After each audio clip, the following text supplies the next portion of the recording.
Olá, Floripa, olá, Brasil, olá, mundo. Eu estou, Eustáquio André Patunas, e este é o programa Vida Inteligente. Hoje nós vamos falar sobre um assunto muito legal nesses amargos da vida que a gente tem visto aí, observado, acompanhado. Hoje nós vamos falar de coisa doce, de coisa maravilhosa. Hoje nós vamos falar de saúde, de benefícios que muitos de vocês certamente desconhecem, inclusive eu, claro. Aqui não estou dando uma de bam, não. Hoje nós vamos falar sobre os benefícios e sobre o mel, essa coisa maravilhosa produzida pelas abelhas e eu nunca vi alguém falar que o mel faz mal, né? Bom, nós vamos saber hoje que o nosso entrevistado é biomédico, tem toda a graduação de conhecimento, uma faculdade e mais os estudos, que é um cara que não para de estudar, não para de pesquisar. É apicultor. Para ser apicultor, você não pode ser cozinheiro, você tem que ser apicultor para saber cuidar de abelha, né? Então, ele é o caso dele e também a vantagem também que nós vamos falar hoje são os produtos derivados, coisas boas que o mel pode nos proporcionar. Então, eu acho que vai ser um papo muito legal que vai acrescentar para muita gente. E aí, Eduardo Lage Leite, meu querido amigo e irmão, como é que você está? Tudo bem? Tudo em paz, na paz do Senhor sempre, né? E tocando barco. É isso. Ô, Eduardo, primeiro eu quero saber, tá aí hoje nós temos Google, essas coisas aí de IA e tal, que eu procuro ficar distante. Não que eu fique por fora, porque é impossível você ficar por fora disso, né? A coisa anda, você tem, mas eu não me ligo muito nisso, não. Eu prefiro continuar do modo trivial, né? Buscando conhecimentos, claro, com auxílio dessas tecnologias, mas eu queria saber, eu andei dando uma breve olhada, e vejo que o mel, claro, a abelha sempre existiu, mas agora a questão do mel, ele já foi descoberto, digamos assim, e já foi manipulado há milhares de anos. Me fala um pouquinho da origem do mel. Claro, todo mundo sabe que é da abelha, tudo isso aqui, mas você sabe a razão da minha pergunta. Fala sobre o mel. Quando é que ele apareceu? Quando é que as pessoas começaram a dar conta do mel? Enfim, para a gente dar continuidade depois. As abelhas são insetos muito mais antigos do que o homem, o ser humano, na história da evolução humana, né? Na história da evolução das espécies, aliás. Então, quando o ser humano, vamos dizer, esse ser humano que a gente conhece hoje em dia, o Homo sapiens, né? E os seus antepassados, os Neandertais, os erectos, aqueles protótipos, né? Aqueles ensaios das primeiras humanidades, quando essa espécie chegou aqui, as abelhas já estavam aqui há muito mais tempo, há milhões de anos, né? As abelhas têm aproximadamente 4 milhões de anos. Caramba! E a espécie humana tem lá seus 200, 300, quando muito, uns 400 mil anos apenas, né? Então, quando a espécie humana chegou aqui, as abelhas já estavam dominando o ambiente. E é bem provável que a primeira coisa doce que o ser humano experimentou na vida foi o mel. Imagina, né, para aqueles povos, né, primitivos, caçadores e coletores, né, que viviam de raízes, frutos ocasionais, carne principalmente. Muito do que os biólogos evolucionistas acham que desenvolveu muito o cérebro humano foram justamente a convivência nas áreas marítimas, consumindo peixes, crustáceos, que era uma ótima fonte de óleos ômega, né? O ômega 3, né? porque esse óleo, o ômega 3, presente sobretudo nos peixes, nos crustáceos, ele é o combustível perfeito para o cérebro humano. Enquanto que os animais, a carne e tal, só tem ômega 9, os cereais também, né? E o ômega 9 é uma gordura, vamos dizer assim, inflamatória, ele produz uma inflamação geral. E o ômega 3, que é anti-inflamatório, ele fornece um nutriente essencial para o funcionamento dos neurônios, das células cerebrais. Então, naquele ambiente ali, só tinha coisa salgada, coisa azeda, coisa paladares, né, duros, né? Quando o ser humano, por algum motivo, experimentou um favo de mel, aquilo ali deve ter provocado uma surpresa, né? Imagina, você nunca experimentou um doce na vida, de repente você põe um favo de mel na boca e vê aquele negócio derretendo ali, aquela textura, né, suave, deve ter sido uma coisa incrível. Então, todas as civilizações antigas mencionam o mel, desde das inscrições rupestres, né? Aí, quando veio a evolução mesmo, quando o ser humano se tornou uma civilização, um dos primeiros animais que ele domesticou foi as abelhas. Então, desenvolveu uma maneira de fazer uma casinha para ela de madeira, de vime, ou de qualquer coisa, e começou a cultivar as abelhas para ter aquele néctar, né, que é o mel. Ô Eduardo, me parece, indo um pouquinho para frente no tempo, a gente sempre ouviu falar da palavra salário, né, que foi derivado do pagamento que as pessoas recebiam em sal no passado, né? Daí salário, tal, tal, tal. Me parece, pelas pesquisas superficiais que eu fiz, me parece que o mel também já foi forma de pagamento. Tem fundamentação isso ou não? Tem, porque é outro negócio. O que confere valor às coisas, né? Exato, boa. Era Jesus falava, né? Vós sois o sal da vida, né? Referindo aos discípulos dele que levavam essa mensagem de amor, sabedoria, né? Então, o sal é uma referência que ele dá sabor, ele realça o sabor. Você comer uma carne sem tempero, sem sal, é uma coisa. Se você põe um salzinho ali, já vira. Aqui, chama os amigos para comer um churrasco sem temperar a carne, não vai ninguém. Mas, se você tempera qualquer coisa com um pouquinho de sal, mas aquilo realça o sabor.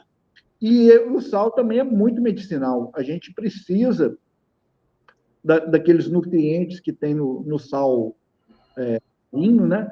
Para o nosso organismo funcionar bem. Então, com relação ao valor, né? E não estraga, né? Uma coisa para ter também, ela tem que ser fácil de transportar, ela tem que ser estável, né? Não pode ser uma coisa que estraga. Então, você pega a carne, salga ela, a carne vai durar muito tempo. Isso aí. Então, o sal tem essa propriedade e tinha valor por causa disso. Agora, o mel, ele também é um produto que ele é incorruptível. É muito comum se falar, e foi realmente nos anos 50, aquelas escavações no Egito revelaram toda aquela região da Mesopotâmia e tal, revelaram méis com mais de 3 mil anos de idade nas tumbas dos faraós, que estavam ainda em perfeito estado. Então, inclusive os utilizados para mumificação, né? Eu achei incrível isso aí. Quando o Alexandre o Grande lá, que conquistou todo mundo lá e tal, quando ele morreu, o que eles fizeram? Puseram ele dentro de um tanque de mel, transportar até a capital lá e fazer os serviços funerários, porque o mel também ele mumifica, ele impermeabiliza, ele conserva, é um conservante, também como o sal. Então, assim, qualquer objeto que tem valor, seja uma pedra preciosa, seja um elemento, seja um metal, alguma coisa que não estraga e que tenha que as pessoas queiram aquilo para elas, é uma coisa que confere valor, tem valor de troca. Ó, eu te dou aqui um pouco de mel e você me dá essas peles aí de urso que você tem aí. Era nessa base. O Eduardo, me diz uma coisa, por que, pergunta pode parecer boba, né? Por que que a abelha produz o mel? Para que a abelha produz o mel? Então, tem coisas que são muito intrigantes, né? E, e o ser humano, ele tem essa coisa de querer descobrir, querer pesquisar, ficar observando ali para ver como é que aquilo surge, o que é aquele fenômeno, né? O que acontece ali. E as abelhas sempre despertaram o interesse é, dessas pessoas mais assim inquisidoras, observadoras, curiosas, né? Claro. E eles viram que a primeira coisa, a abelha é um inseto que ela trabalha muito, né? Ela está o tempo todo fazendo várias atividades e faz essas atividades por ciclos de vida, né? Cada época da abelha, desde que ela nasce até o dia que ela morre, ela vai desempenhando funções diferentes dentro da colmeia, né?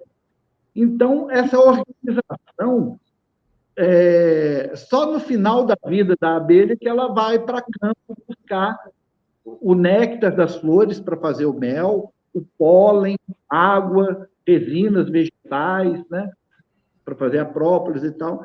Então, mesmo na Grécia Antiga, existem as primeiras moedas, elas tinham estampado de um lado a cara ali do imperador, do rei e tal, e do outro lado uma abelha, porque a abelha sempre foi um símbolo de trabalho, de organização, de disciplina, de riqueza, porque elas acumulam mel, né? E o mel, curiosamente, ele tem aquela mesma cor daquele metal precioso, né? Que todo mundo quer, o ouro. Então, muitos, assim, espontaneamente, foi se criando uma associação entre ouro e mel. É como se o ouro metal tivesse no reino animal, no reino vegetal, que é uma transição, né? O seu, vamos dizer assim, o seu similar na forma de ouro potável, né? Um ouro comestível, né? Que é o mel, porque você toma uma colher de mel e se sente outro. É nítida o ganho de energia, não tem nenhuma substância na natureza que forneça uma energia de modo tão rápido quanto o mel. Porque, além de ser um açúcar, e todos os açúcares têm essa finalidade bioquímica de energia, além de ser um açúcar, é um açúcar pré-digerido. Então, ele não precisa ser metabolizado pelo pâncreas, pelo fígado. Ele cai direto na corrente sanguínea e as células vão utilizar aquele tipo de açúcar imediatamente. Então, inclusive o cérebro, né? Então, ele dá aquela sensação de, opa, cheguei, acordei. O Eduardo, dizem que, já li também, que o mel é alimento da abelha também ou não? Ela consome. Contudo, ela não come o mel puro. Ela usa o mel misturado com o pólen das flores. O mel vem do néctar e o pólen vem dos gametas masculinos, que são as células sexuais masculinas das flores, que têm o formato de um pozinho microscópico. Então, as abelhas vão juntando, elas coletam tanto o mel, que é o néctar das flores. Na verdade, não é mel, ela vai transformar o néctar em mel. O néctar ela é produzido por certos tipos de flores, de plantas, no cálice das flores, e acreditam os biólogos que as flores produzem essas substâncias justamente para atrair as abelhas, porque as abelhas, quando vão ali, elas fazem uma vibração, um ventinho com a patinha ali, com as asinhas e tal, e fecundam a flor para ela gerar um fruto. Então, assim, o objetivo principal da natureza, da planta, é produzir um fruto. Quanto melhor for esse fruto, quanto mais completo geneticamente for esse fruto, mais chances a natureza tem de perpetuar aquela espécie. Então, para isso, as plantas produzem esse néctar, que é um fluido adocicado, muito sutil e muito aromático. Mas não é só isso. Ali dentro daquele cálice das plantas também vivem determinadas bactérias. O que tem no néctar, por exemplo? O néctar é uma substância ainda muito pouco estudada por ciência. Um dos néctares mais estudados são das frutas cítricas. Então, o que eles descobriram que tem ali no néctar da laranjeira, do limão e tal? É um líquido adocicado, mas tem ali muitos minerais, inclusive minerais raros, cobre, molibdênio, cobre, ouro. Tem substâncias aromáticas, que é o que dá o perfume, né? Mas substâncias minerais, vegetais, tem aminoácidos e tem açúcares, cristais de açúcares aqui também. E nesse ambiente também vivem determinados micro-organismos específicos, bactérias, porque as bactérias estão em todo lugar, na pele, em todo lugar tem bactéria, né? Então, nas flores também vive um tipo de bactéria, uma microbiota muito específica. E quando as abelhas vão coletar o néctar, elas absorvem juntos essa bactéria. Então, nesse período que a abelha recolheu o néctar, armazenou ele num falso estômago, vamos dizer assim, uma bolsa de transporte que ela tem dentro do organismo dela. A abelha tem 2 estômagos, um para digestão final e um de transporte do néctar. Aí ela pega ali o néctar, que tem todos esses minerais, tem vitamina C, inclusive, muita vitamina C, e nesse período que ela está voando para a colmeia, aquelas bactérias interagem com os próprios líquidos, substâncias secretadas por esse estômago. Ela é uma beneficiadora disso tudo. A abelha é uma indústria inteira. Câmbio. Na verdade, o objetivo principal vamos dizer, desse processo todo de intercâmbio das abelhas com o reino vegetal é a polinização das plantas. No meio do caminho da polinização, existe um benefício lateral, que é o mel, que é o alimento que elas procuram, o mel e a sobrevivência da colmeia. Então, as abelhas levam esse néctar, que já foi interagindo ali com as bactérias e com o seu próprio sistema digestório, para a colmeia. Quando chega dentro da colmeia, ela não vai entrando assim, como se fosse a casa da mãe Joana.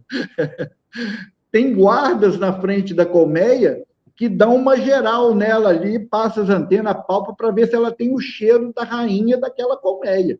Porque se ela tiver o cheiro da rainha de outra colmeia, os guardas pegam essa abelha, levam lá dentro da colmeia, ela passa regurgita esse néctar para outra abelha e ela é escoltada para fora e eles põem ela para fora. Não vai ficar dentro daquela casa ali. Interessante. Então, é uma organização fantástica, né?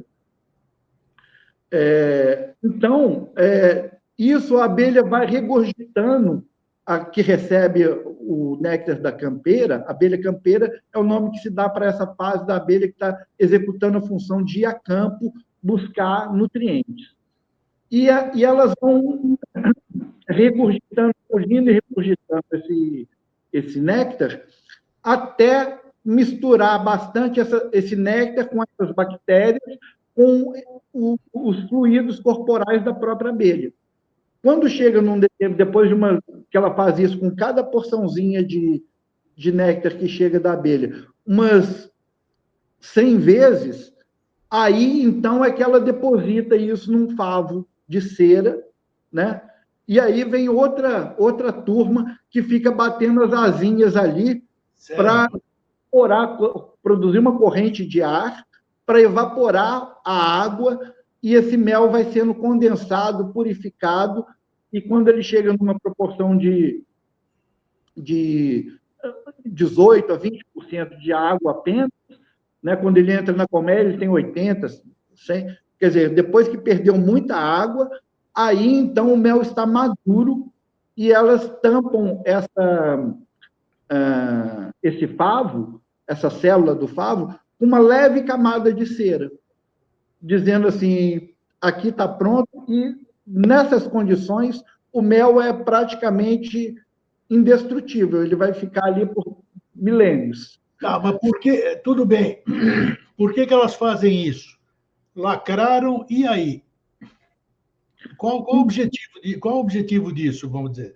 Porque é provável que esse instinto da abelha armazenar o mel é devido às mudanças climáticas, né, principalmente do hemisfério norte, onde os invernos são muito rígidos. Então, para a colmeia não morrer durante o inverno, ela tem a primavera, o verão, né, e um pedacinho do outono para acumular o máximo possível de reserva alimentar. Então ela se alimenta do mel mesmo. Hein? A abelha se alimenta, então, do mel, verdadeiramente. Se alimenta do mel, mas ela mistura o mel com pólen. Sim. Então, o pólen é praticamente proteína pura, né? Tem todos os 20 aminoácidos essenciais. É um concentrado, não existe nenhuma substância na natureza que tenha mais nutrientes e seja mais completo do que o pólen. O pólen tem tudo que existe, que você pode imaginar que é bom para o ser humano: minerais, vitaminas, aminoácidos, proteínas, enzimas digestivas, tudo que existe de comestível na natureza está concentrado no pólen. Então, elas armazenam o pólen como uma fonte proteica e o néctar como fonte energética. Mel e pólen fornecem energia e proteína, que são as duas colunas que sustentam a vida vegetal e a vida animal, né? Principalmente a vida animal. Você já passou por diversas escolas místicas, esotéricas. Você é um cara que pesquisa e estuda. Uma das curiosidades aí de uma colmeia, vamos dizer assim, é a questão do favo. Você falou do favo. O favo é pura geometria. Pura geometria. Pô, isso não é acaso, rapaz. Isso aí é fractal. Isso aí pode ser. Nesses estudos místicos iniciáticos que você fez, existe alguma conclusão? Pode parecer uma colocação, uma comparação boba, mas tem algum sentido essa disposição, essa coisa, esse depósito em casulos determinados, nesse grande processo que é a fabricação desse alimento maravilhoso? Com certeza, sim. A forma hexagonal é, geometricamente falando, a forma mais otimizada de organização do espaço. Um hexágono, ele, que é aquela forma geométrica com 6 lados iguais, ele é a maneira, vamos dizer assim, dentro da geometria mesmo, da divisão do espaço, é a forma que mais constrói área útil,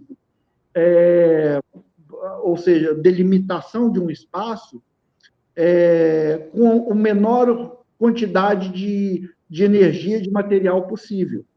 Então, assim, é aquela famosa lei da natureza, né, de que o mínimo esforço que vai produzir um trabalho efetivo. Então, a forma geométrica do hexágono, você vê que antigamente tinham umas cerâmicas para o chão que não eram quadradas, eram hexagonais. Sim. Porque cobre uma área muito grande, economizando o material de construção. Então, o hexágono ele se combina perfeitamente e tal, é uma forma, vamos dizer assim, como você falou, é um fractal universal. Ele aproveita melhor o espaço. Ela aproveita melhor o espaço. Gastando o mínimo de material construtivo. Se ela fosse quadrado, redondo, triangular, qualquer outra coisa, ela está mais cera, mais tempo, mais esforço para fazer o mesmo trabalho e não ia ficar tão bom.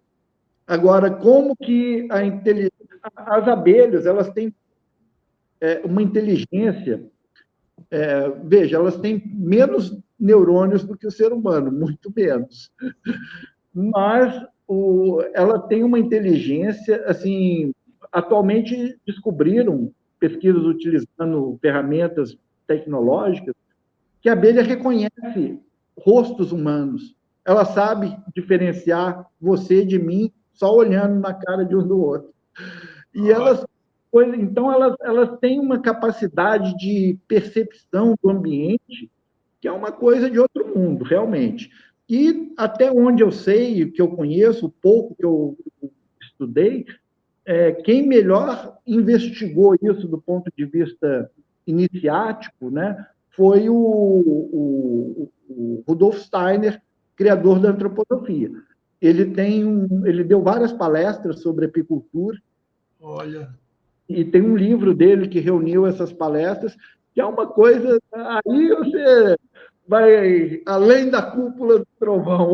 Você vai ver que a abelha e a apicultura e mel e esses produtos. Bacana. Qual é o nome desse livro? Você tem um livro para recomendar do Steiner? Eu não tenho mais, porque eu emprestei. Não, o nome desse livro que você está citando. As abelhas. Cara, as abelhas e Steiner. Se pesquisar assim, vai aparecer o livro. Lá que vai aparecer o livro. E vou até anotar aqui. Tem um livro também do Humberto Holden, também, né, um filósofo brasileiro muito conhecido e um grande espiritualista, né, que ele também escreveu bastante sobre as abelhas. Ele também era apicultor e gostava muito de trabalhar com as abelhas. Era amigo do meu pai aí, Humberto. Que legal isso, hein? Meu pai era muito ligado nessas questões espiritualistas, tudo. O Eduardo, tem a questão dentro da colmeia, estou falando do mel, estão falando das abelhas, mas existe uma hierarquia. Como em todo lugar, existe uma hierarquia. Eu quero saber essa hierarquia, o que ela representa, por que ela está lá, quem é o marido da abelha rainha, o que essa turma toda faz, trabalha, esses guardiões que você falou. A própria colmeia parece dotada dessa inteligência que você disse, que a gente percebe. É uma inteligência. Né? Podemos não entender esse tipo de inteligência, mas é uma inteligência. Cada uma delas sabe o que faz, sabe o que levar, sabe como processar e tudo. E parece que existe uma hierarquia, existe um troço que é muito mais além. Fala sobre a hierarquia de um. Como é que eu posso chamar? Uma colmeia. Colmeia, perfeito, desculpe, é isso mesmo. Uma colmeia é um ente coletivo, né? Ele é como ele tem vários, tem gêneros ali na colmeia. Uma colmeia é composta por uma rainha. Então, falando de hierarquia, né, começa pelo 1. É uma rainha que tem na colmeia. E quando vai nascer, se aquela colmeia ficar órfã, as abelhas produzem um casulo especial que é chamado realeira. Então, todas as abelhas nascem daquelas células de favo hexagonal. Mas a rainha não. A rainha ela precisa de um espaço maior, que é uma realeira, que é como se fosse uma pinha, né? Ela tem o mesmo formato da nossa glândula pineal. É aquela pinha. A realeira tem ali dentro uma larva de abelha comum que vai receber uma alimentação diferenciada. As abelhas normais, a larva recebe geleia real nos 3 primeiros dias que ela eclode de um ovo da abelha, que a abelha rainha coloca. Só a abelha rainha que é reprodutiva. Ela põe uma média de 2.000 ovos por dia em cada célula. Então, todas as abelhas de uma colmeia nascem de uma rainha. Na falta dessa rainha, elas puxam uma realeira, pegam uma larva comum e põe dentro desse casulo e enche esse casulo com geleia real. Então, a abelha rainha, durante todo o período larval, vai se alimentar só de geleia real. O que é a geleia real? O que é essa geleia real que a rainha se alimenta? A geleia real é como se fosse um leite produzido pelas glândulas ligadas ao cérebro e à faringe das abelhas. Então, num determinado momento da vida das abelhas, elas produzem um leite, uma secreção que tem a composição de um colóide, uma gelatina branca, com um odor e sabor muito intenso, ácido, forte, e ali tem uma série de substâncias muito especiais, muito diferenciadas. Onde elas depositam isso, Eduardo? Onde elas depositam isso? Onde elas depositam isso, essa geleia real? Porque tem a produção do mel e tem a produção da geleia real que você está falando. A geleia real que vai alimentar a rainha, como você falou ali, enquanto ela está em formação, onde fica depositada? Olha, a geleia real, ela só é depositada dentro da realeira para nutrir a abelha. E a abelha, a larva que for alimentada de geleia real, se torna uma abelha rainha, uma princesa virgem. E elas têm um instinto, vamos dizer que se tem uma colmeia sem rainha, aí elas puxam ali 6, 8, 10 realeiras e vai alimentando elas. A primeira que nascer destrói as outras realeiras, porque ela não quer concorrente. Então, ela destrói. E quando a rainha... E muitas vezes, nesse processo, o enxame é dividido. A abelha antiga, mais velha, que já está com uma postura que não consegue colocar muitos ovos e tal, ela abandona com uma parte da corte dela e enxameia, vai procurar um novo local para fazer um outro ninho, uma outra colmeia. E ali onde fica uma abelha jovem, uma princesa, que vai fazer o voo nupcial, vai ser fecundada por vários zangões. Isso que eu ia perguntar. O zangão é a abelha macho, ele não tem ferrão, ele não tem veneno nem nada. Ele é uma abelha grandona, assim, e a função dele é a procriação. É fecundar a abelha rainha e ficar ali na colmeia comendo mel e... Você falou agora. As abelhas operárias pegam os machos lá, os zangões, e põe tudo para fora, porque é supérfluo, né, a existência dele ali. Ele não trabalha, não faz nada, só fecundou a abelha rainha e acha que vai ter vida boa pro resto. Escuta, você falou da geleia real. A geleia real é um processo difícil, a fabricação da geleia real. Como você falou. Galeiras para elas depositarem. Isso é feito um processo técnico.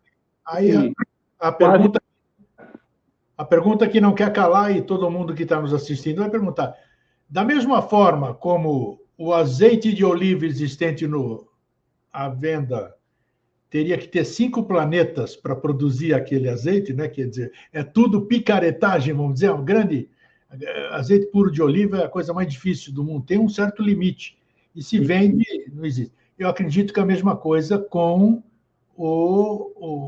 a geleia real. Se ela é uma coisa tão difícil, como tem aqueles negocinhos de plástico, você chupa a geleia real, tem geleia real como chuchu na feira. Como é que você explica isso aí? É enganação? O que é? Tem várias questões, tem que analisar caso a caso, porque realmente o Brasil produz muito pouca geleia real, Tá, como falando. foi o que eu falei. Os países que mais produzem geleia real é China, obviamente, o leste asiático, a Argentina e o Chile, aqui na América do Sul, produzem geleia real. E isso é uma especialidade da apicultura. O apicultor que vai produzir geleia real, ele vai se dedicar só a isso. Então, ele não vai pensar em produzir mel, nada disso. O negócio dele é geleia real. Então, ele usa as colmeias só como incubadoras de realeiras. Entendi. Ele vai, depois de alguns dias, ele tira aquele quadro que normalmente estaria cheio de favos de mel, ele vai ter só realeiras. Aí ele tira a geleia real desses favos e vai aspirando com uma cureta, vai raspando, e a geleia real é produzida assim. A grande tendência, a geleia real, para ela não fica muito estável, então ela tem que ser congelada em menos 5 graus negativos, para ela permanecer estável, aqueles princípios ativos dela. Então tá, então. Boa. O processo de liofilização, que é a extração rápida do líquido daquela substância, de maneira a transformá-lo em pó. É como se faz com o leite, né? O leite em pó, essas coisas. Sim, claro. Um processo difícil. Boa, boa. Foi bom esse alerta, foi boa a minha pergunta também. Que agora, quando você for aí em algum lugar, aí, qualquer lugar, supermercado, mercadinhos aqui, geleia real, fique esperto. Acho que de geleia real só tem o nome ali, mas tudo bem. Outra questão, própolis.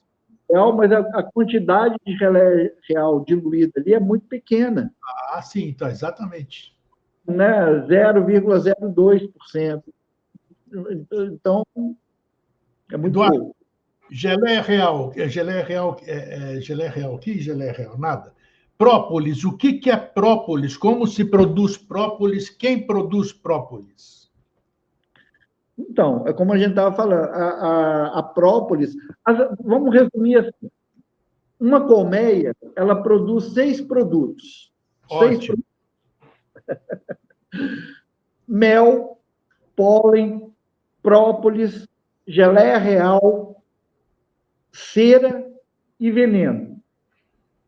Apitoxina. A pitoxina, bem falado, um excelente remédio. Você tocou num. Ainda bem que você falou a pitoxina, é fantástica a pitoxina. É uma coisa poderosíssima.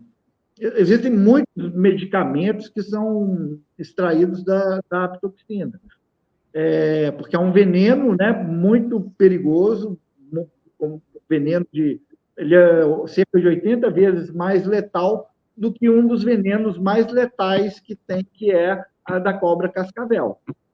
Então, pouca quantidade, ele faz um estrago danado.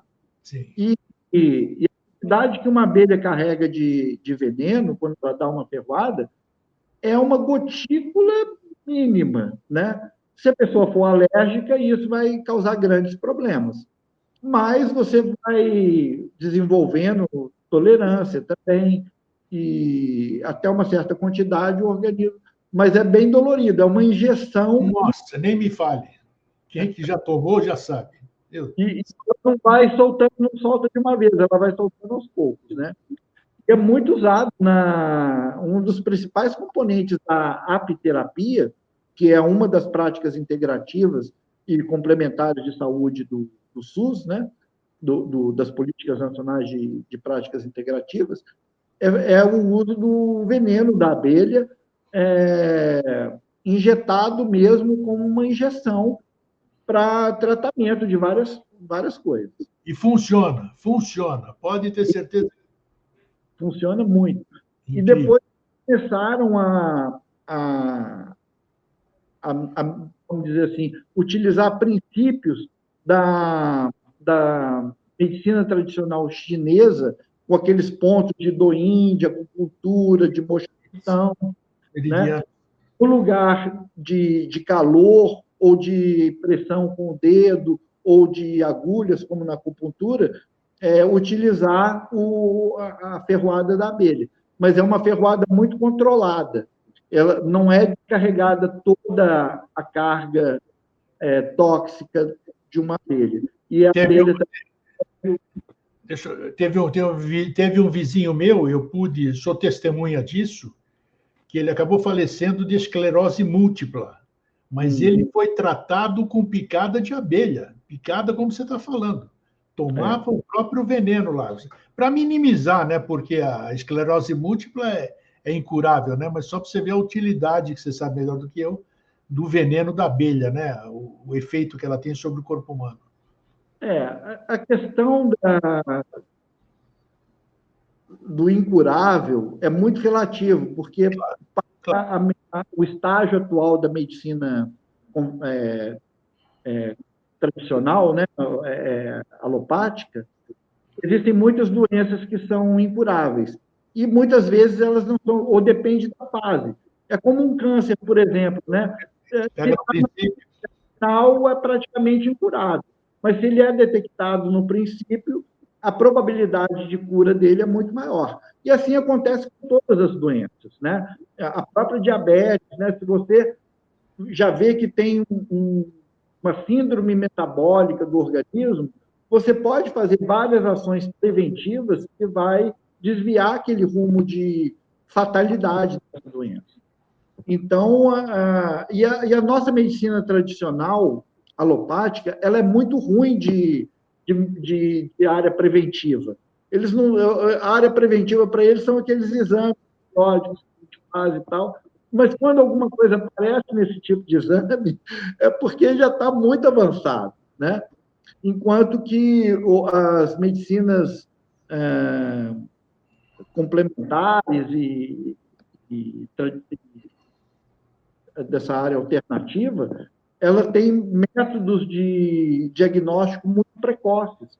Às vezes é possível, num exame de sangue vivo, que alguns chamam até de microscopia de técnica chinesa, você pode detectar doenças com 5 e até mais anos antes dela aparecer. Exato, hoje temos essa condição. Ô, Eduardo, me diz uma coisa aí. Nós estávamos falando dos 6 produtos aí do mel, né? Nós estávamos no própolis e não foi dito assim o própolis para que ele serve. Parece que é um grande anti-inflamatório, né? Se eu não me engano, o própolis. Qual é a qualidade principal dele? Olha, existem muitos tipos de própolis, como existem muitos tipos de mel e de pólen, né? Dependendo disso. Né? Conforme o tipo da planta que forneceu aquela matéria-prima para a abelha, vai ter um produto apícola com características específicas. E a planta também, ela vai produzir essas substâncias de acordo com o tipo de terreno, de clima que tem na região, né? Então, plantas, por exemplo, como o eucalipto, que é uma planta exógena, né, que veio da Austrália e tal, mas se proliferou muito no Brasil. O eucalipto ele tem raízes muito profundas e ele extrai minerais de uma maneira muito intensa. Isso vai refletir porque a seiva elaborada dessa planta, que vai ser transformada no néctar lá nas flores, lá no finalzinho das flores, vai produzir um néctar muito rico em sais minerais, principalmente sais de ferro. daí o mel vai ter uma coloração escura. Sim. E um ar mais denso, mais pesado. Isso significa que vai ser um mel excelente para pessoas anêmicas, pessoas que estão com a ferritina baixa, pessoas que têm problemas metabólicos. Então, esse mel, os méis também são indicados de acordo com a procedência deles, assim como a própolis. Olha, A gente tem uma própolis que é considerada a estrela das própolis, a melhor do mundo, que é a chamada própolis verde, né?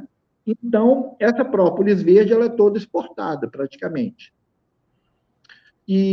Só que essa própolis verde ela tem certas peculiaridades, ela é difícil de trabalhar com ela. Principalmente porque ela é muito... os princípios ativos dela são muito voláteis. Então, você precisa de uma quantidade muito grande dessa própolis, de concentração na extração, para poder dar aquele percentual mínimo que a legislação exige, que é o extrato seco. O extrato seco é o seguinte: você pega a própolis, o extrato de própolis, põe e evapora o álcool dele e vê quanto que ele sobrou de cinzas, né? De extrato seco. E as própolis mais vagabundas, aquela que tem preço baixo, ela dá um extrato, pouca própolis, ela já dá o necessário para satisfazer a legislação, que do ponto de vista comercial é o que interessa. Mas do ponto de vista da qualidade, não.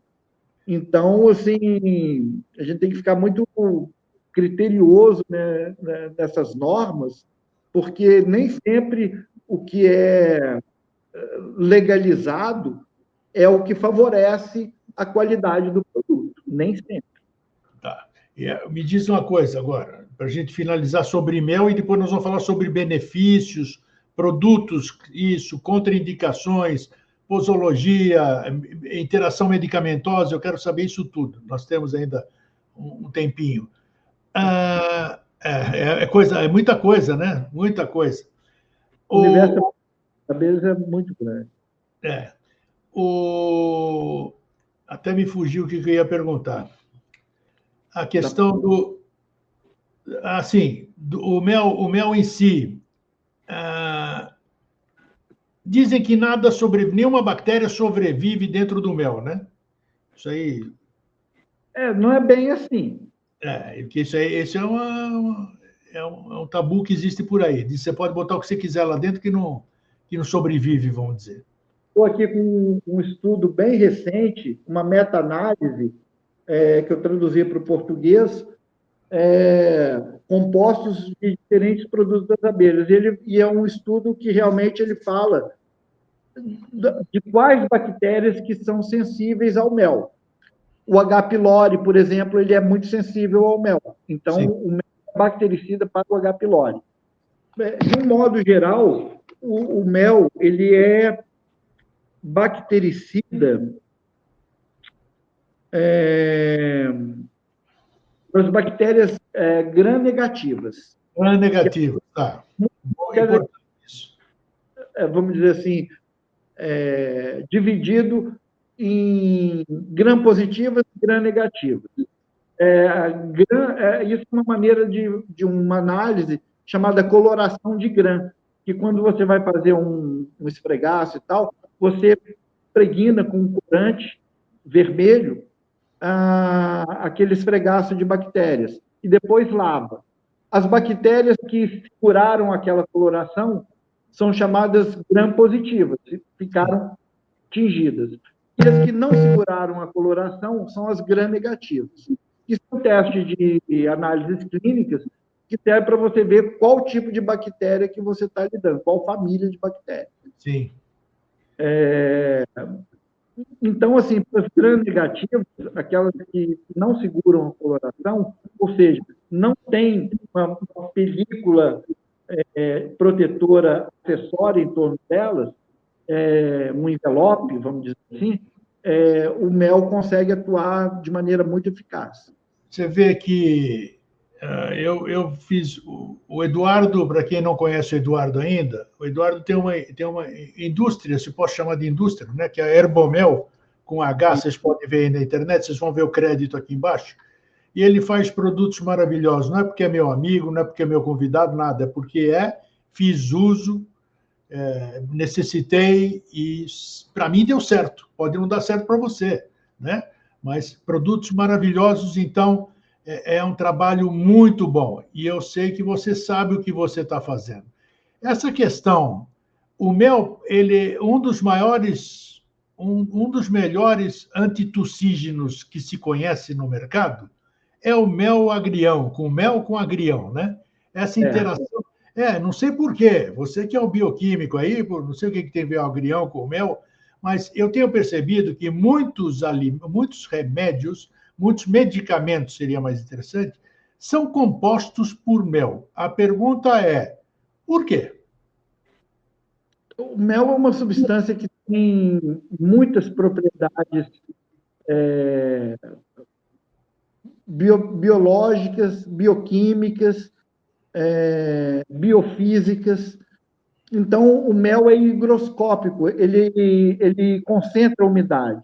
Então, quando você toma um mel, ele vai absorver aquele muco, ele vai limpar o muco da sua parte das vias respiratórias superiores. Então, por isso que e a tosse, geralmente, é um reflexo a secreção do muco. Então, por isso a propriedade. Mas, além disso, ele transporta, ele é um ótimo transportador de qualquer outra coisa que você coloque nele. É interessante, então, isso que eu ia falar, exatamente, que ele tem uma interação com qualquer outra coisa que você coloque no mel, né? Então, ele pode ser misturado com muitas coisas. Existem muitas indústrias farmacêuticas que fazem mel de grau medicinal. No Brasil não tem nenhuma, mas na Europa é muito comum. Então, existem méis próprios, por exemplo, para machucados, para ferimentos, para queimaduras. Interessante demais. Né? Então, são méis específicos mesmo, que eles sofrem um processo de aprimoramento das suas qualidades. Mas, independente disso, né, na medicina ayurvédica, o mel é chamado ahimsa. É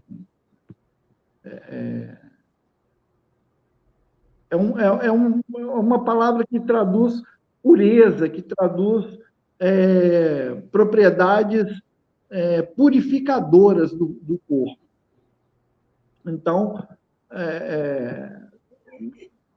E agora para a gente finalizar, assim, contraindicações, cuidados com o mel. A gente só fala das coisas boas, mas nós temos que falar das coisas de ambos os.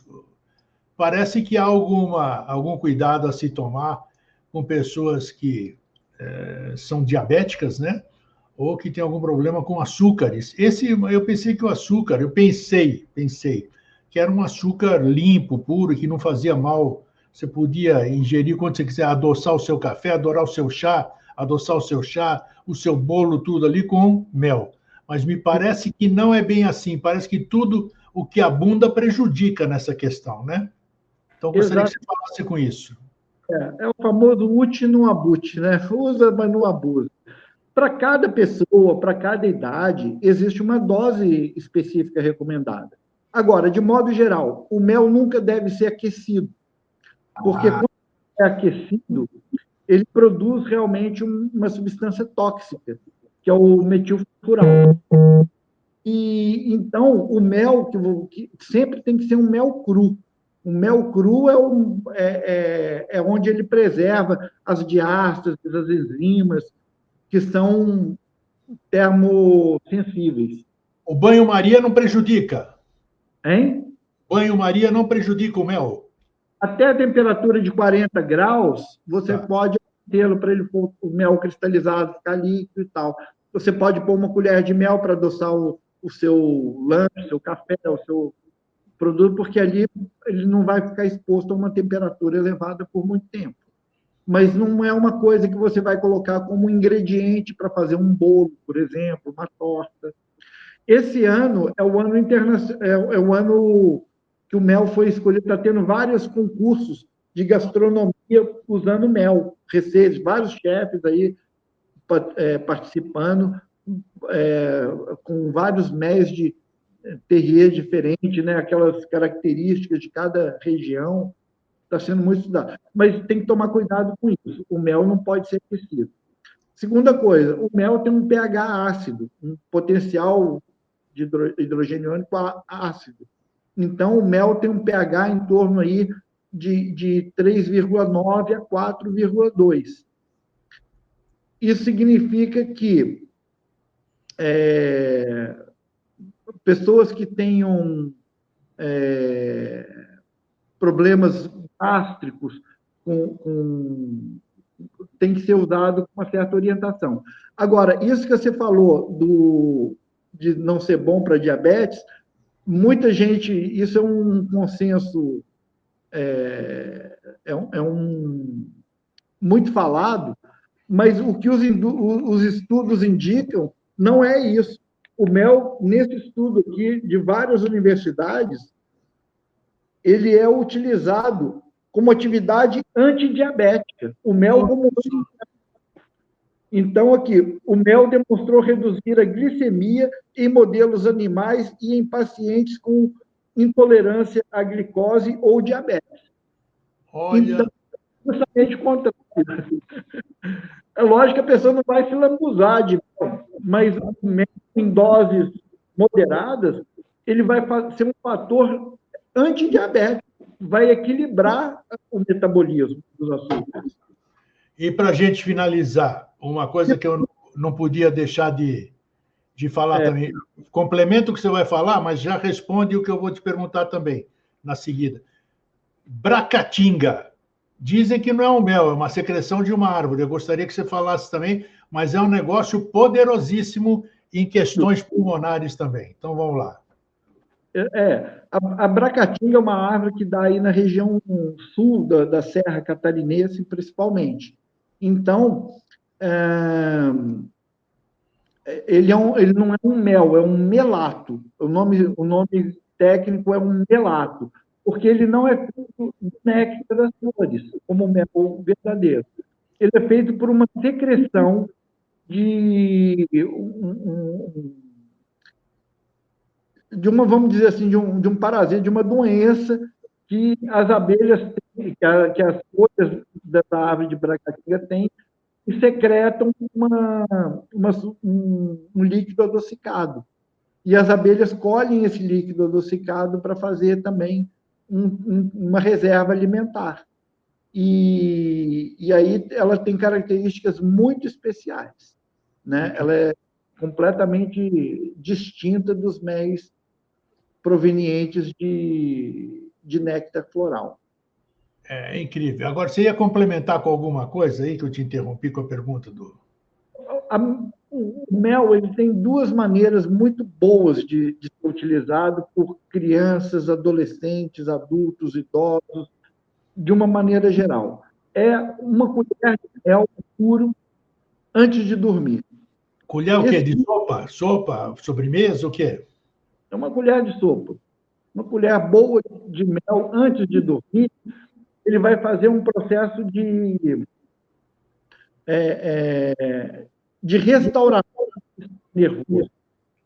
Então, durante a noite, o seu organismo vai descansar muito melhor, utilizando, ele tendo essa reserva energética do mel, porque o mel não tem só açúcares ali, ele tem, além dos açúcares principais, sacarose, frutose, ele tem glicose, ele tem vários tipos de açúcares extremamente raros, que pequenas quantidades vão atuar regulando a secreção de neurotransmissores, principalmente.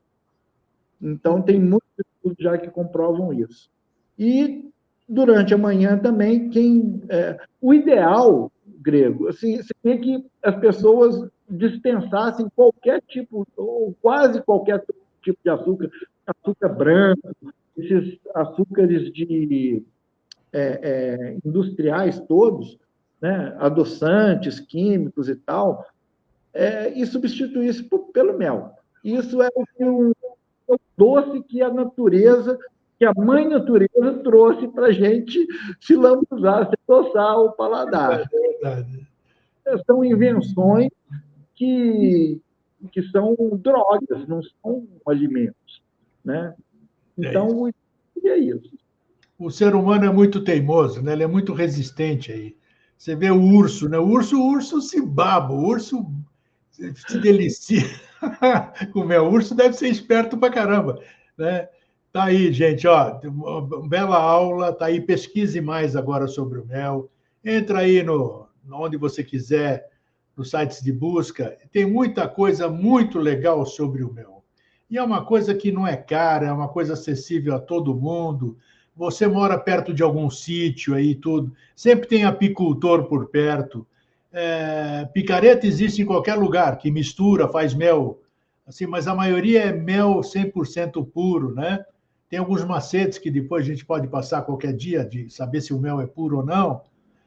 Mas está aí, é um alimento sagrado, é sagrado, já pela própria geometria da sua colmeia, né? Então é isso aí. Eduardo, muito obrigado mais uma vez aí para.